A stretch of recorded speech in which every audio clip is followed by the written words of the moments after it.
let me start off and a little bit about the battleground. We've been doing the battleground. I've been doing it with Celinda Lake since 1991, June of 1991. So we've been doing it a very, very, very long time. I think the thing that people find unique about it is that we had actually made a decision when we were going to do it. That we were seeing the use of public polling increase out there. And we thought we want to let people see how political pollsters actually use the data.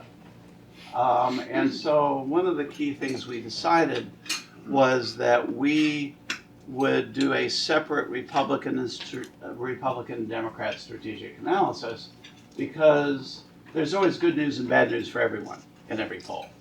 And so she does a very good job of bringing out the bad news for Republicans and the good news for Democrats. And until recently, I was very good at bringing out the good news for Republicans and the bad news for the Democrats. And it works well. We released this battleground poll. Actually, we tried something new. We actually flew up to Ohio last week and released this battleground poll 4 hours before the Democratic debate in the same facility. And it really got a lot of press. Has become very lazy. So it used to be we would release a battleground poll and we get a room of 150 press people.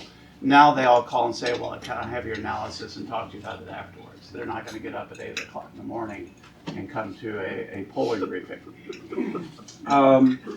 But we did move from 10 years. We did it by ourselves for many years. Then we GW, Georgetown University, George Washington University, sponsored the poll for a while. And then we decided we wanted to go a different direction. We're now doing it with Georgetown, where we pay for the poll, and they're kind of involved with us more from the standpoint of we're now doing a poll with a separate section, which is a section on civility and politics. I had done a fellowship at Georgetown last fall on that issue and decided we were going to start adding that to the battleground and tracking where we are in civility in this country in terms of politics. And I feel very, very strongly that our country is in a death spiral of civility in this country. I also, not to make it sound like I blame Donald Trump for that, I believe also very strongly that if this country hadn't gone down to a level that Trump would be acceptable, he wouldn't have been acceptable. So we kind of got there first before Trump got there. And I think that is a real danger. I see him as a symptom, not the disease. And it's something I always try to clarify when I'm talking about civility.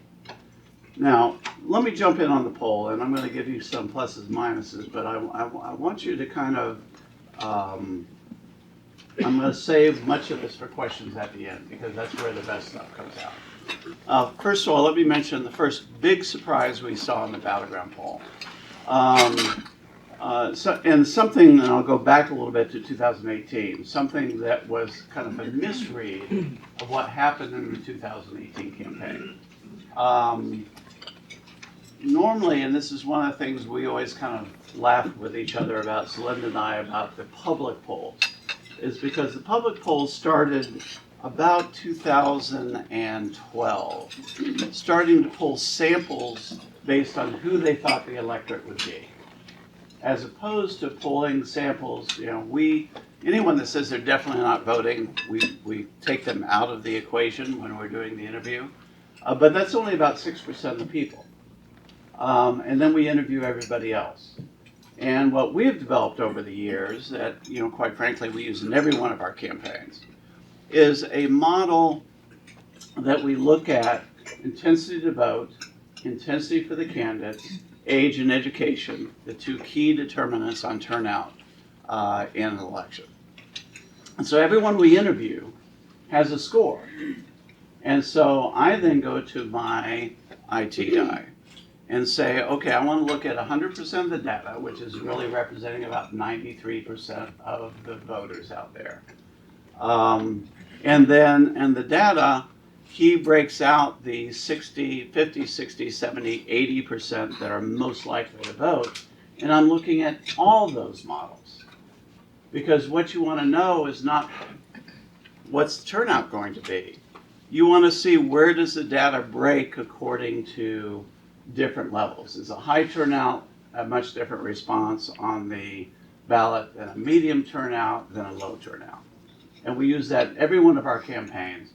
And quite frankly, we're kind of proud of the fact that if you look at our last polls in our campaigns that we're doing, we're usually within a percentage point of the actual results of the campaign. So we have a lot of confidence in terms of looking at it that way. And also understand that campaigns can break very, very late in the campaign. What was unusual about 2018 is that for 3 decades now, we have had in non-presidential years, 40% of eligible voters have voted. And in a presidential year, 60% have voted. That was true all the way through 2014, on the off years, in 2016, in the presidential year. And so these that are looking at a sample that is off are looking at, they always talk about polling like it's 100% of the voters are going to be participating in the election. That's not what we do in campaigns. We want to make sure our people, we want 50% to be supporting us, and then a bigger majority of those to turn out than our opponents in the campaign. In 2018, turnout was 50%. It wasn't presidential level, the way much of the press described, but it was halfway between presidential level and traditionally what was off year. Where they also got it wrong is it wasn't coming from the suburbs.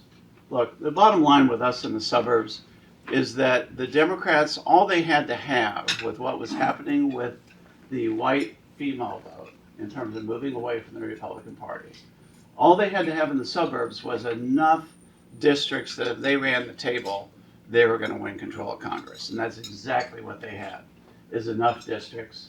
Now, it also took us being kind of foolish on districts like the Oklahoma City district in Oklahoma 5 or the Fresno district, that we had candidates, those two candidates both ended up with over $400,000 in the bank because they didn't think they had a contest.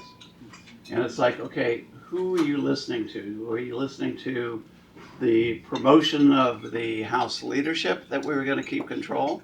But you can't tell me you didn't hear that we had a real problem in this upcoming election, specifically in the suburbs.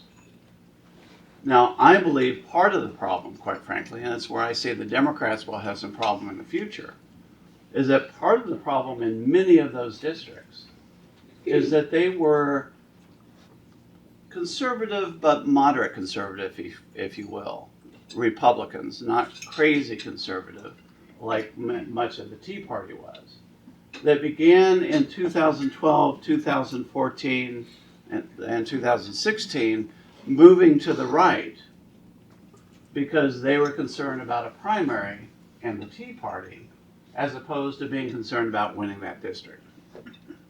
And so part of 2018 was coming home to roost on the fact that they had moved too far right, when originally they had matched those districts and represent those districts very well. And it's one of the things that I think as we go into the future, as we get, I probably won't be here in those days, but when we get control of many of those districts, we as a party have to promote different approaches to conservatism as opposed to a lockstep where you're going. I also see the Democrats doing exactly the same thing with the progressives that the progressives figured out in 2018 or 2018, that there were a few very solid Democrat districts that progressives could win. And it's easier to win a solid Democrat district in a primary than go out and beat a Republican in a marginal district in terms of the future. And so I think you're seeing already in some of the candidates and the challengers that are coming forward, they're going way too far to the left. In fact, probably the best example of that is one of the presidential candidates today, which is Warren, who went way too far to the left on Medicare for all, and now she's trying to figure out how do I scurry back more to the center on how you pay for it, and will it be a tax increase? It may end up being, at the end of the day, a classic mistake she made in the campaign. So looking at this battleground data, the first thing we saw that was a surprise is that usually in a presidential year, and quite frankly, the off years, the intensity of the out party is always higher than the intensity of the in party. That those that are on the outside are more intense about getting back control than those that are on the inside are on being proud of everything they're doing and defending everything they're doing. And it's just a nuance in the polling. It's something that we always look at very closely. It's why you see off-year elections go against the incumbent party. Sometimes only in one, the first one, but very often in both of the off-year elections if it's an 8-year term. But one of the first things we saw in the battleground is we had the highest intensity for this period of time in any election cycle we've ever looked at. The group of voters saying that they were extremely likely to vote in this next election was at 82%. Usually it hovers in the high 60s to low 70s about this period of time and grows to about 75% by the election. So we're already way past there, way past there. The other thing that was a surprise, and there were two other pieces to this, is number one, Republicans are more intense than Democrats at this point. More intense by 2 percentage points, 84% to 82% for the Democrats, but independents, which are really way down on the turnout, especially at this point in the campaign, are at 79%. So they're right up there with Republicans and Democrats. That's going to mean that it's going to be much more difficult to predict movement and analyze movement because they're all already up there. Now what we may see is at some point the independents fall back, or at some point Republicans, something happens with the president that they get kind of embarrassed by and they pull back on their intensity. But at least that is what is there right now. Now the flip side of that is that everyone always, when you're at this point of an administration, all the public polls, they make two main mistakes. One is that the only thing that they look at is the presidential job approval, and not the presidential image, the likability, the favorable, unfavorable. And I think we saw in 2016 that measurement was extremely important to track. And it was something that we were able to kind of see a little bit more of the dynamics of what was happening in the campaign. The other thing the public polls don't do is they never ask intensity on the questions. So you're never getting a feel for, well, is it 75% that feel strongly about that, or only 50%, or only 25%? They can't get any kind of measurement on where those issues are going, on who are the most intense about those positions.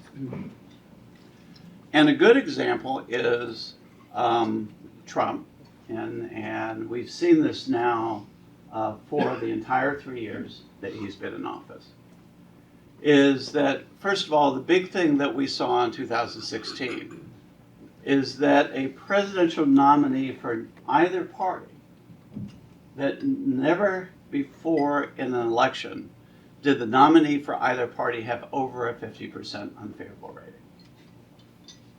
Trump, the day he announced for president, had a 55% unfavorable rating.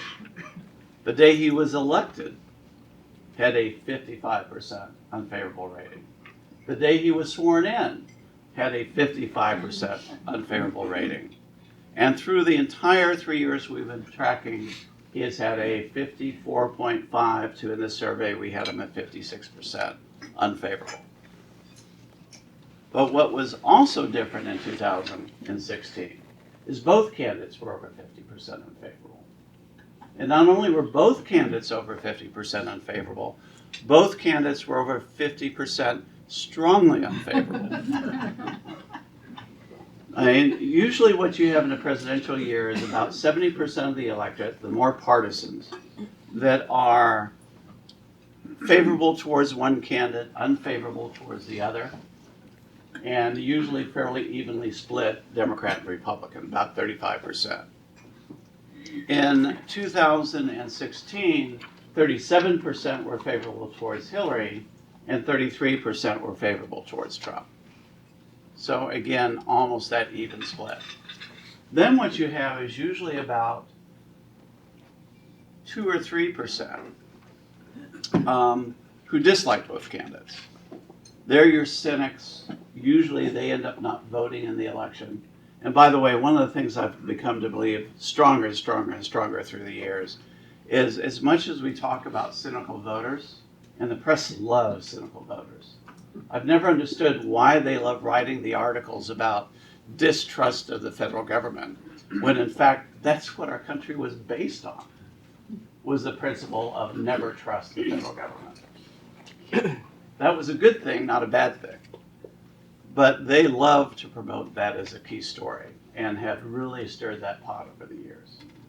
But usually it's about 2 or 3% and they end up not voting. In 2016, 24% dislike both candidates. And the 20 to 24% that usually likes one and not the other, or likes them both, and then they are your swing vote in the campaign, they'd never vote 3% the entire campaign. The number of voters that like both candidates, and that's with an error factor of 3%. So could have been 0, and I wouldn't have doubted if it was 0, liking both candidates. So the swing vote in 2016 was the voters that disliked both. And in fact, what happened in that campaign was it got down to 19% on the exit polling, voted on election day. They broke in the last week towards Trump. I always felt that whoever got the focus of the negative last was going to lose. And anyone that thinks the FBI report didn't have an impact on that, along with the fact, quite frankly, that Trump thought he was going to lose. So he stopped tweeting.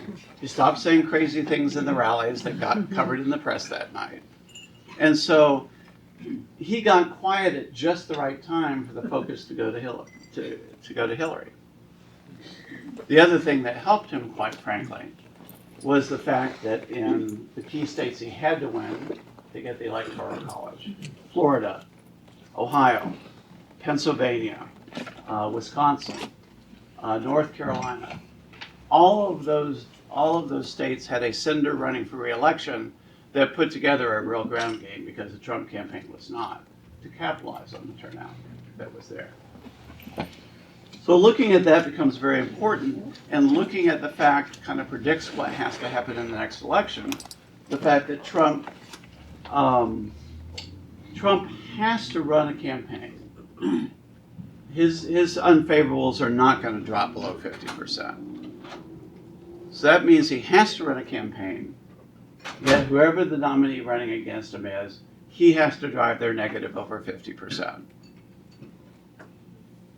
And he has to somehow, which is very hard to, probably the harder part of this is that he has to manipulate the campaign or put together the campaign, not that there's a constant flow of negative against the opponent, but the focus of the negative becomes the opponent last. Because that was a key component in swinging that group of, what was the swing voters, dislike both candidates, in his favor and against Hillary. Now there was also another thing on Hillary mentioned about Trump as a positive, is he does have an understanding that Trump base, not the Republican base, but the 33% that he could shoot someone on Fifth Avenue and they would still stand up and applaud everything he did, that he has to keep their intensity high, because where he was at a 33% favorable rating, 30% strongly approved of him, and Hillary was at 37%, but only 17% strongly approved of her. So that had an impact on turnout when the story turned negative. So what the Democrats have to be saying is not only do we have to contend with that he's going to drive our negatives up, we have to make sure that our positives are strongly approved. So that throws us into a variety of things that we normally look at. I will say this about the job approval. Trump's job approval, and I've talked to you about this before, Trump has this 33% base. Then he has another 12%, mainly Republicans, that dislike his style and character, but like his policies. And they choose to put a premium on the policies as their decision for what's there. Now, part of what has happened with that group since the election is that really two things. One is the tax bill going through had a huge impact with locking those Republicans in. That's why his job approval now is combining that 33 with that 12%, and he's hovering in the mid to low 40s on his job approval. The other thing is that the Democrats have been acting just as uncivil in terms of the environment out there. And so the Republicans look at it, they like his policies, and they say, he may be an ass, but he's our ass. In terms of the way he's acting. And so they have locked in. That is the good news for Trump. The bad news for Trump is there's another 12% that like his policies but don't like his character and put a priority on the character. And they tend to be suburban white married women who used to consider themselves to be Republican. And they are independents and they are conservative Democrats. And that is a group that if you ask specific questions like job approval of Trump on taxes or on the economy or on jobs, he goes over 50% in his approval because he's combining all three groups together, and they're not, in the way you ask the question, taking into consideration the character part of the equation, his persona. That should be a message to the Trump people that the way to run this campaign is to drive home a record of economic accomplishment and drive home on a daily basis those issues that a larger group of people agree with you on the issues. And in fact, today, if you look at Trump on the economy, his job approval is 57-41.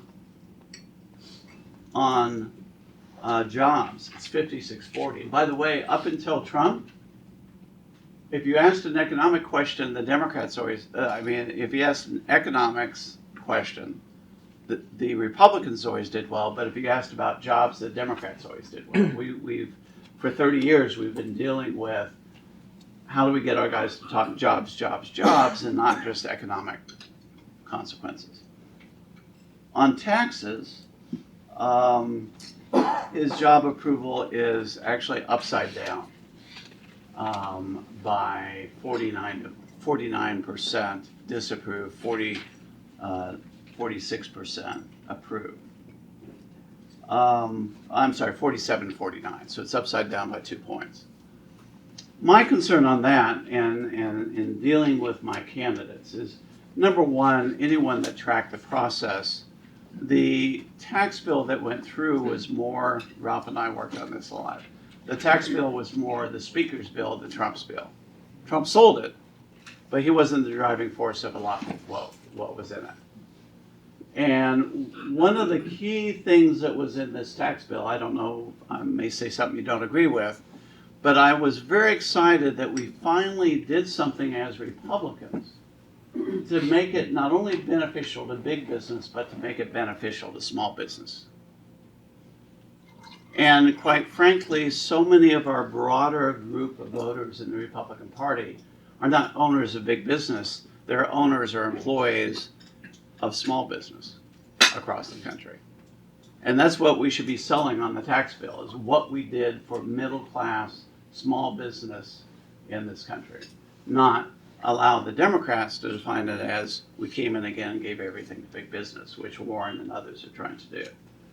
And I think this is a sign that the president is not quite getting there on selling the message of middle class, tax cuts, and small business.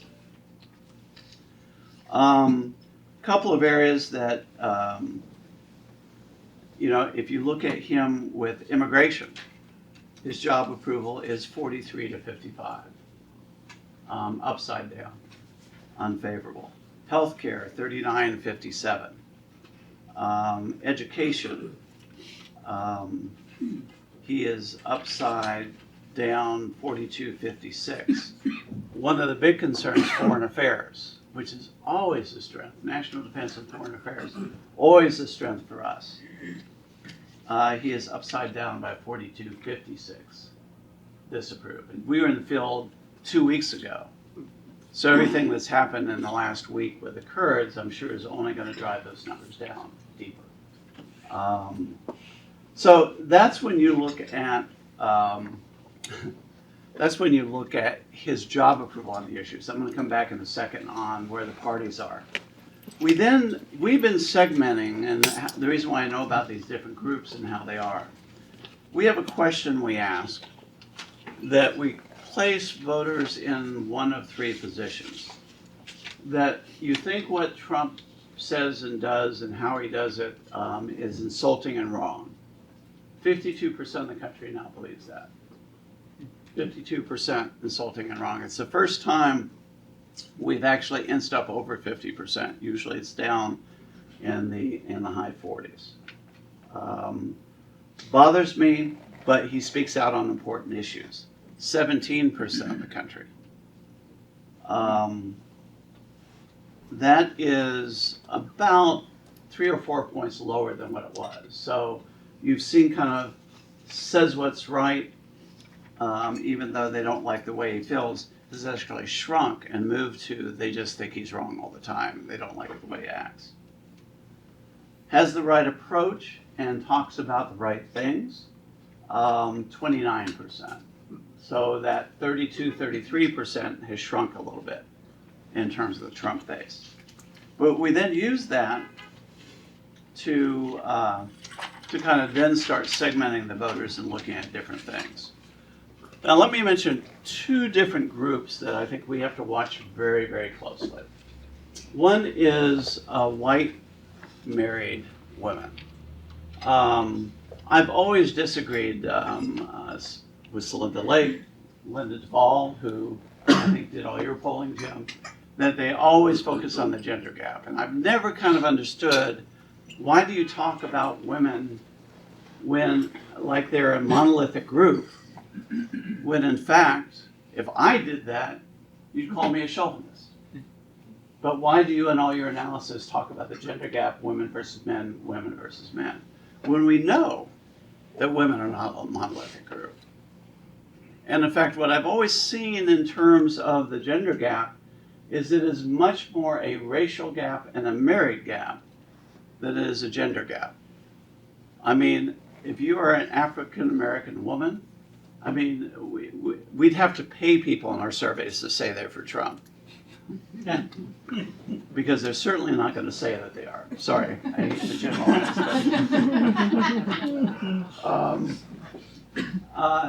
But we also see the same thing with married versus single women.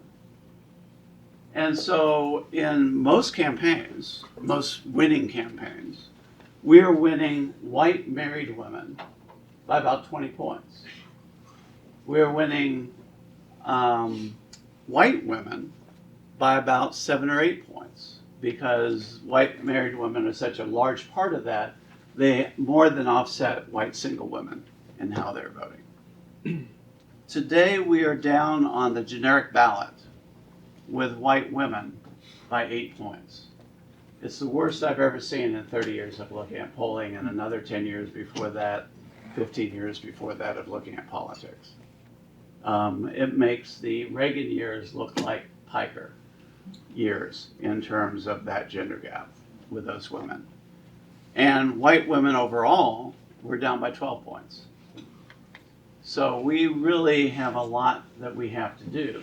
The unfortunate thing on that is, again, going back to the point, if Trump would talk about the economy, and economy, those two women on both jobs and on the environment, jobs and on economics, are at 57 and 63% approve of the president on those two measurements. He needs to be talking to them about their family, about their jobs, about the economy, and keeping the economy strong. That is the message to them more than any other group out there. Well, there's one other group. The other surprise we saw in the data, and I just got a kick out of this, is that we divide economically the voters into high income, middle income, working class, and lower income. Lower income tends to be, or upper income tends to be at 8% of the electorate. Working class, which Celinda's almost giving up on asking that, really only runs about 10 or 12%. Because 58% of the electorate says that they are middle class. They consider themselves to be middle class. It was always the argument I made in campaigns, talk middle class. They consider themselves to be middle class, not some demographer that defines middle classes between this income level. Today, Trump, of the four groups, is only leading on the ballot with one group, and that's the middle class. The group that is actually worst against him is high income, not low income. And obviously working class, that I talked to a reporter yesterday that was wanting to push this idea that a bunch of working class Obama voters turned around and voted for Trump in 2016. And I finally said, look, you're assuming they all voted. You know, the working class voters who voted for Trump in 2016 turned out to vote. Those that voted for Obama in 2008, 2012 did not turn out to vote. Because they were the voters, especially if they were African American, who kind of listened to the Obama speeches in 2016, or the First Lady's speeches, probably two of the best surrogates out there on either side of the aisle, listened to their speeches and said, we love you, but you want us to vote for her? And actually, Obama had a dampening effect on the African American vote in 2016 for Hillary Clinton. Damaging vote, suppressing it. They always talk about suppression, that it hit them. So, the same thing with these middle class voters. He's only winning them by 3 points, 2 points. But they also give him in the high 50s, low 60s on job approval on the economy, job approval on jobs. They don't on taxes, which goes back to my original point. He needs to talk about what we did on taxes for the middle class and small business to kind of drive that home. So Trump has an advantage when you test Trump versus the Democrats. On jobs by 11 points, the economy by 12 points. National security, he ekes out a 6-point advantage. But very unusual for a president, the Republican Congress has a 10-point advantage on national security, a stronger advantage versus the Democrats than the president has. Because usually just by being the president, that gives you an advantage on national defense. I think the real concern, you know, we're kind of in a position of, and all this back and forth going after the process, being realistic, taking a step back. Look, the impeachment process in the House is very simple. It's an indictment. It's an indictment process. No, you don't get free access to the information if you're the target. No, you don't get to talk to all the witnesses. No, you don't get to do any of that. Any of that. It's an indictment. And there is no question in my mind that he's going to get indicted by the House. Because it is not even a legal process, it is a political process. The way McConnell has tried to educate the voters, the senators, is look, you have several choices. You can either try to disavow the information when we don't know what all the information is. And there's a couple out there that are trying to take bits and pieces and do that. You can go after the process which seems to be the general approach that's being taken. Or you can wait until the trial and hear the information and make a decision at that point and not put yourself out there too much. But he made it very clear, when it goes to the Senate, it will be a very definitive process. Yes, will there be a defense and a prosecution that will have access to all the things Trump is saying he should have now? Absolutely. Is it going to be a process that the senators speak on a daily basis? No.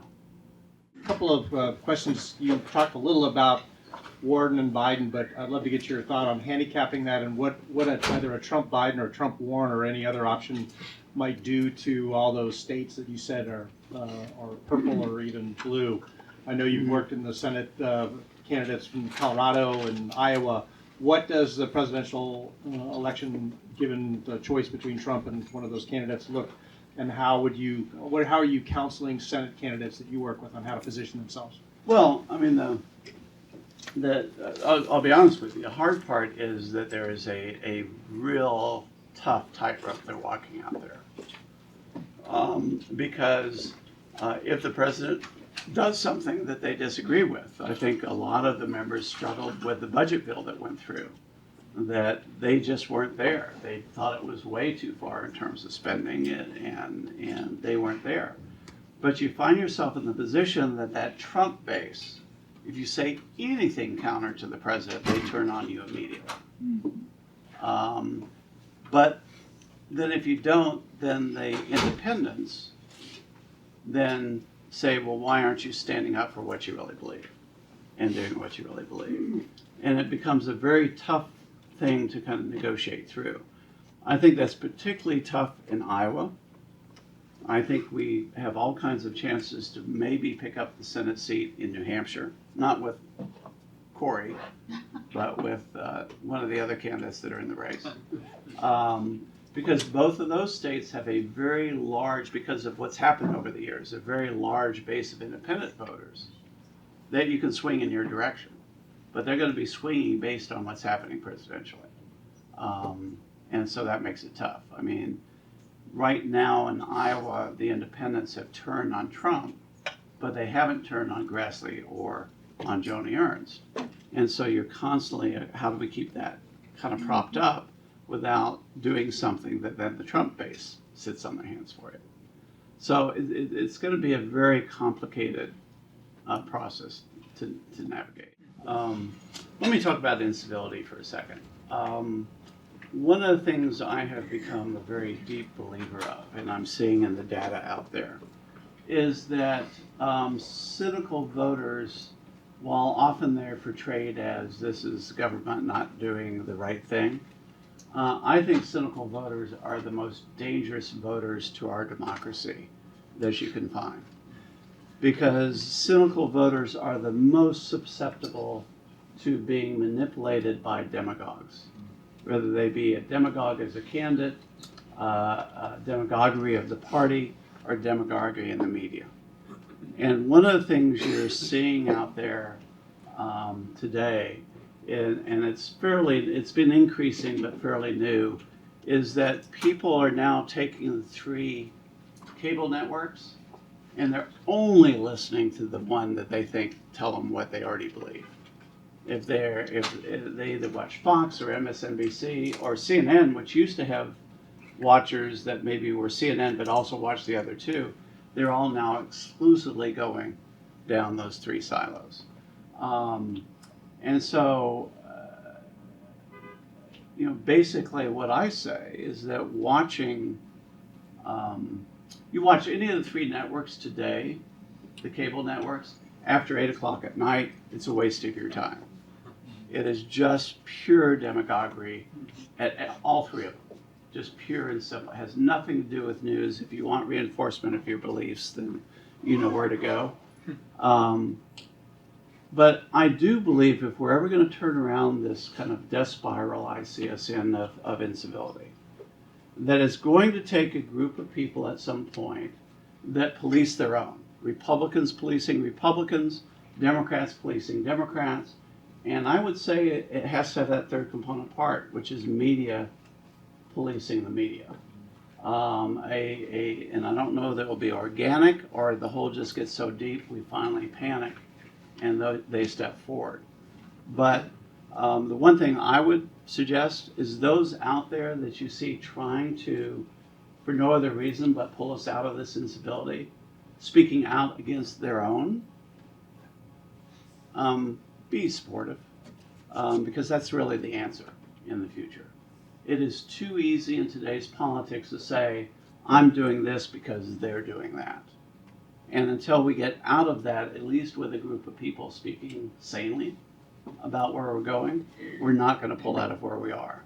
And it may be good for us one election to win, but in the long term, it's not going to be good. We're going to have some good years and bad years, and we might as well do it the right way, talking about people's problems and real issues, as opposed to talking about what a creep the other side is. All right? Thank you.